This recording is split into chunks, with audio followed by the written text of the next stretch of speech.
Welcome to KP Law News. My last video came out of New Orleans PD. This next video is about New Orleans PD and some overtime pay. What's going on down there in New Orleans? In fact, my video after this one will be coming up next. Will be another story about New Orleans PD. It's crazy what's going on down there. Don't know. We're going to find out what's going on. And these dudes down there are getting some overtime pay. A lot of overtime pay. So here's the story. I'm going to check it out. Follow along.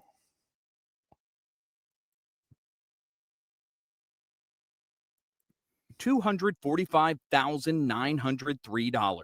That's how much the NOPD's highest overtime earner was paid overall in 2024, nearly $250,000. Dang. Paid to Sergeant Henry Burke. To put that in perspective, as an NOPD police sergeant, Burke's regular salary is just more than $83,000 a year. But according to documents Fox 8 obtained, last year he rang up more in overtime than his base salary, $121,000 in OT. And he's not alone. In 2024, 23 NOPD officers clocked more in overtime than their base salary. The majority of those are senior police officers, like Brandon Coleman, who nearly tripled his $64,000 base salary with overtime. In all, Coleman collected more than $217,000 last year. Follow the money. Wow.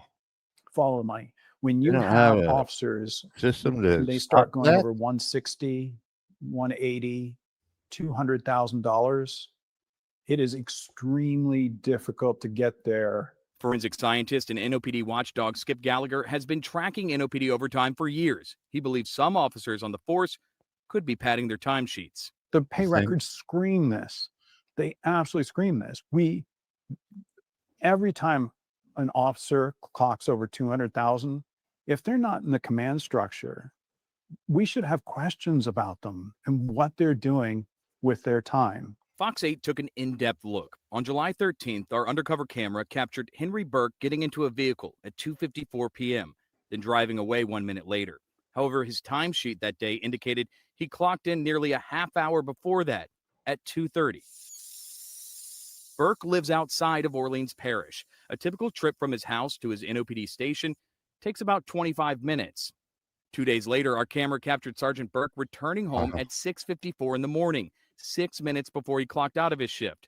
The next day, July 16th, Burke left his home at 3:02 in the afternoon, more than 30 minutes after clocking in for his shift.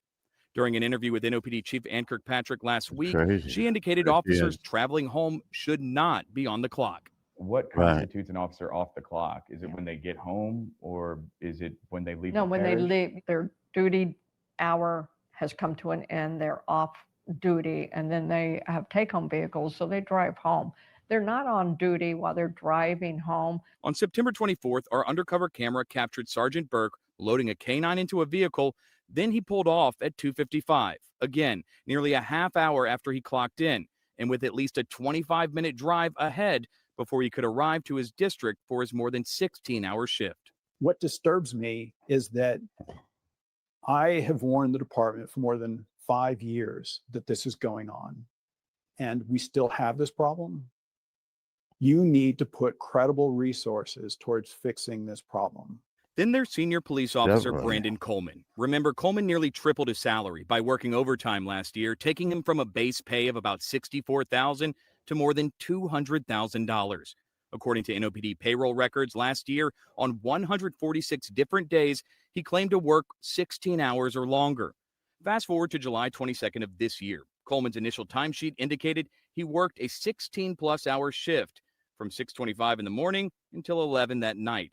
But our camera didn't capture him getting Wow. into his unit until 10:08 a.m., hours after he clocked in that day.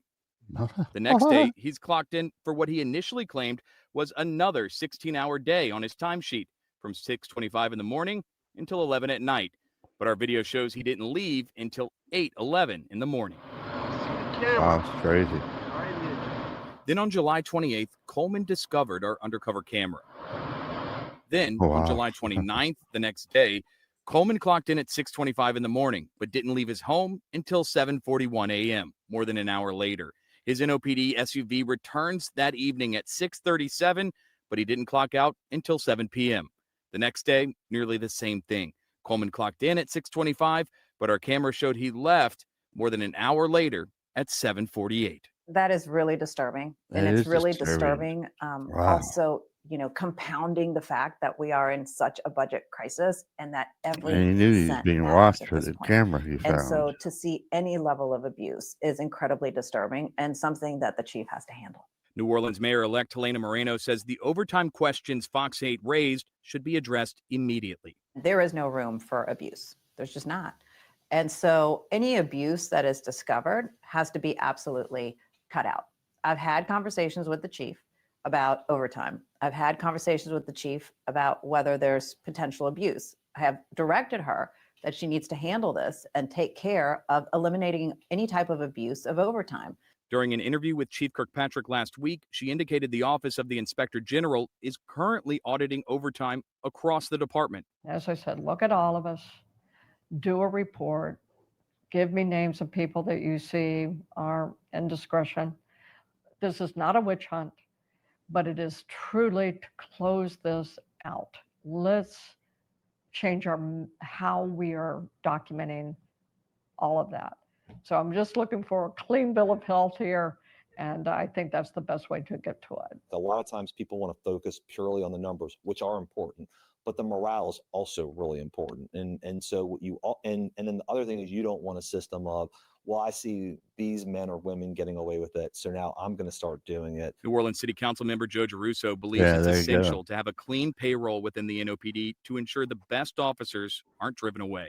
You want to make sure, A, people are following the rules. That's always the most important. But that B, if there is these overtime issues where you're pointing them out, that you have strong leadership taking that action where there are problems. Gallagher believes the numbers should be enough to raise red flags and wants to see the department create genuine checks to ensure overtime isn't abused. We don't have enough oversight. We really need to know, what is that officer doing for that overtime? Is it a positive thing? Are we getting something for our money? Because that overtime costs us a lot. And we need to know that we're getting something of value and they're actually doing something. Moreno says even in the wake of a major city budget deficit, she understands overtime is a necessity and says while public safety is a top priority, the department must ensure its integrity isn't questioned because of unchecked overtime. I told the chief she needs to get, a real handle on what's going on with overtime in her department. And obviously what you're bringing forward, she needs to look at and review and, verify independently that all is accurate. We reached out to Burke and Coleman about our findings. Both declined to comment. We also Cool. asked for an interview with Chief Kirkpatrick to discuss our specific findings about the officers, but her communications team told us she's out of town. The OIG said its investigation into the NOPD's overtime policies is ongoing, writing in a statement, "We will continue to identify and mitigate fraud, waste, and/or abuse relating to city payroll, including NOPD overtime policies, Wait till now. procedures, and usage." That's some crazy stuff. Tripled his salary. That one officer, man. I guess now with all just they probably just click or from their phones, get on a website or whatever, and clock in from there. Go back to the old school system with the old time clock and the punch cards. So when you get to the station, you clock in and give them like a 10-minute window, clock in 10 minutes early or 10 minutes after, give them that window there to clock in and clock out at the same time that you clocked in. Now the overtime, I can see you get overtime for stuff like, parades or extra detail or whatever, but just leaving your house and driving to work, clocking in from your house, then getting in your car and driving to work. What the heck? Some crazy stuff, but it worked for all these years. They're going to abuse the system. Why not? it'll double or triple your salary. Why not? So I don't know. So that's it. Let me know down in the comment section what y'all think about this situation. I appreciate everybody watching. Everybody have a good day. KP Law News out.